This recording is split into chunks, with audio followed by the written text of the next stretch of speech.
life, another video, another share guys, another POV. So ngayon magbibigay tayo ng point of view sa mga nakikita ko na pictures sa FB.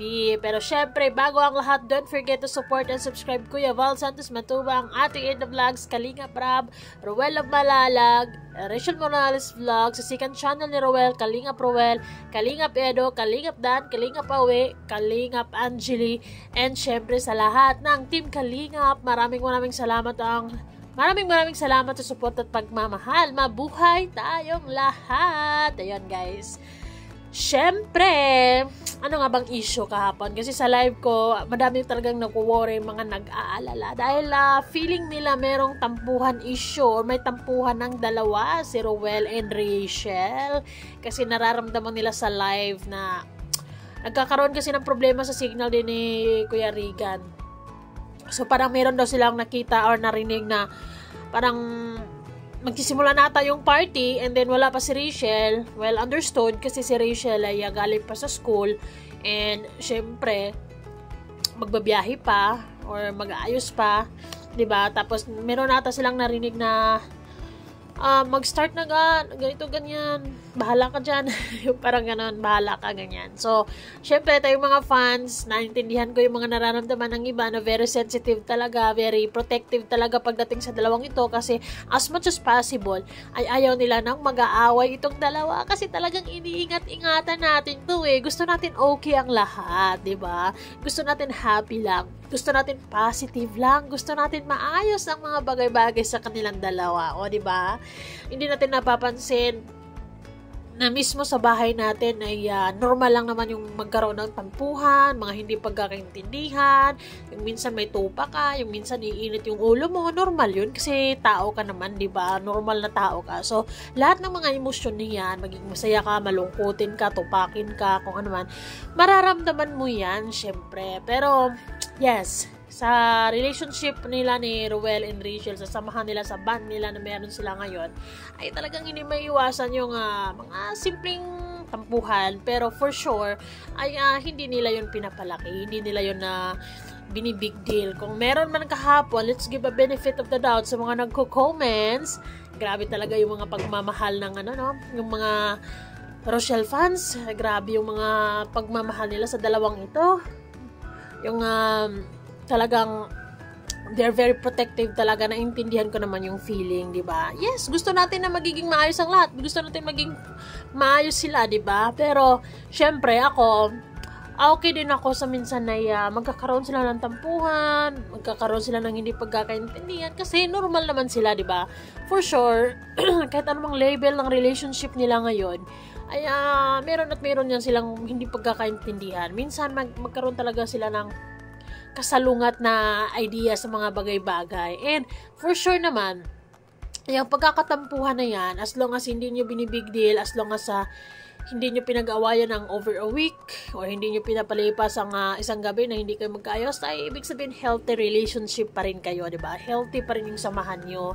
Mas minabuti yung ayusin ng mga hindi pagkakanuan kaysa palalain, diba? And in a way, sa mga tampuhan na yan, mas lalo mong makilala yung tao, mas lalo mong ma-value yung tao, mas lalo mong, feeling ko, mas lalong mapatatag yung band nila sa mga simpleng tampuhan na yan. Kasi doon mo mas lalong makilala yung mga tao na yan, diba? Or yung partner mo, diba? Doon mas makilala ni Rachel ay, ganito pala, ito yun, may inisyo sa mga bagay na to.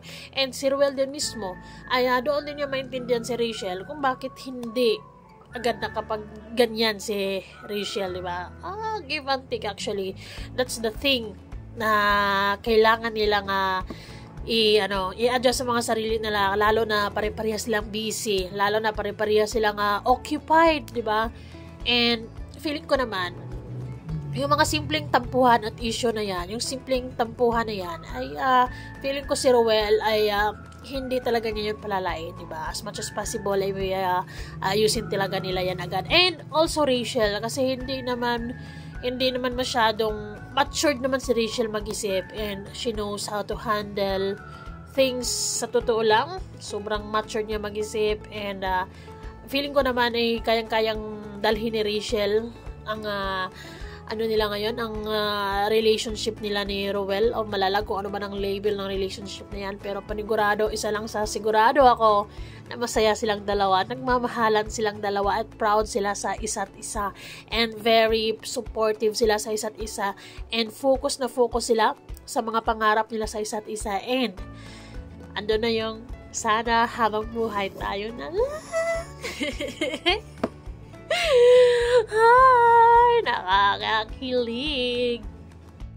Di mo lang alam ang aking nadarama pagkapiling ka, honey, I love, so sweet. Well, isa sa mga talagang nagdadala ng magic sa dalawang ito is yung kilig na nararamdaman natin sa araw-araw na hindi tayo nagsasawa. Pero guys, feeling ko, yung tampuhan issue na yan ay maliit na bagay lang yung nangyayari kahapon. Kasi sa mga pictures na nakikita natin, or nakikita ko sa Facebook, ay sweet naman sila, maayos naman sila, magkatabi sila. Si Rachel pa ay, pinipicturean pa niya si Ruel. In fairness naman, sila...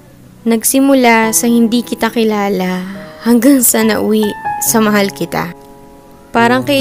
Di mo lang alam ang aking nadarama pagkapiling ka, honey. Dalawa talaga, kumukuha or talagang magaling silang magpicture, kumuha ng mga larawan sa isa't isa. Kasi si Rachel, ang ganda-ganda ng mga kuha niya kay Ruel, and also si Ruel, ang ganda-ganda din ng kuha niya kay Rachel. And mostly talaga, ang mahilig magpicture siguro sa kanilang dalawa, ang hilig siguro magpicture ni Rachel kay Ruel. Gwapong-gwapo eh.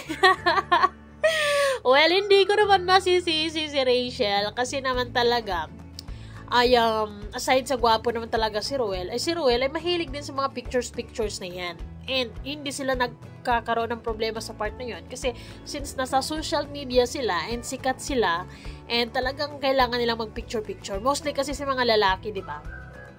Mostly kasi sa mga lalaki, hindi talaga sila mahilig sa mga picture-picture na yan. Most of the time ay talagang hindi, ayaw nila yan ng mga picture-picture na yan, mga video-video na yan. Pero dahil sa nasa social media sila, feeling ko talaga magkakasundo naman sila sa picture-picture na yan, pa video-video na yan, sa TikTok banding nila.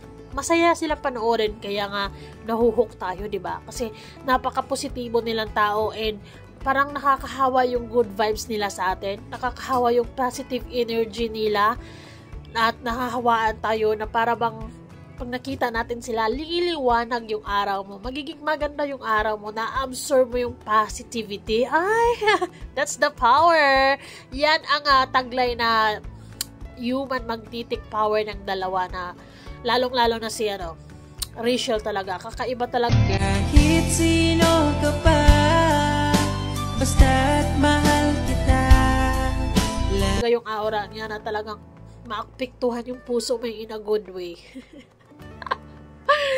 Siguro kasi hangang-hanga lang ako sa kanya, hindi lang sa taglay na maganda siya, hindi sa taglay, mabait kasi siya, madiskarte, matalino, mapagmahal sa pamilya, sa mga kapatid niya, and very fair, and mapagmahal siya sa mga fans niya, and yung sadyang mabuting tao, mabait, di ba? And swak na swak sa kanila yung embrace positivity and avoid negativity. Tayo mga fans, parang sa araw-araw ay every time na mabubuisit tayo, maiisip natin yun, smile ka na lang and embrace that good vibes and positivity. Huwag kang magpalamon ng bad vibes, huwag kang magpalamon ng inis, huwag kang magpalamon ng tampo. Dapat ay ayusin agad yan. Parang Ruel and Rachel lang. Basta feeling ko talaga, wala naman, magkakaroon talaga ng tampuhan at hindi pagkakanawaan yung dalawa. Kahit gaano pa sila ka-sweet, kahit gaano pa kamahal nila yung isa't isa, kahit ano pang sabihin natin na strong sila, pero magkakaroon ng tampuhan at hindi pagkakanawaan yan. Ang one thing lang for sure na alam ko ay hindi nila palalain yung bagay-bagay at pag-usapan na nila yung mga bagay-bagay na yun, nang sa ganun ay magiging maayos agad, di ba? At magiging okay na para maayos ang relationship nila. Kasi kapag pairalin nila yung inis nila, yung tampo nila, walang mangyayari, di ba? Sila pa rin yung magsasuffer, sila pa rin yung nasasaktan, and mostly, kapag malalaman ng mga fans, tayo din, mag-absorb din tayo ng tampo na yan. Magwo-worry din tayo. So, guys, don't you worry. Dahil feeling ko talaga okay na okay sila. Walang tampuhan. Walang kung ano mang issue na yan. They love each other. One thing for sure. Okay and happy sila. That's it. Maraming salamat. See you guys all on our next video. Ano bang masasabi mo sa mga pictures na yan? Ang gaganda at ang gagwapo. Bye!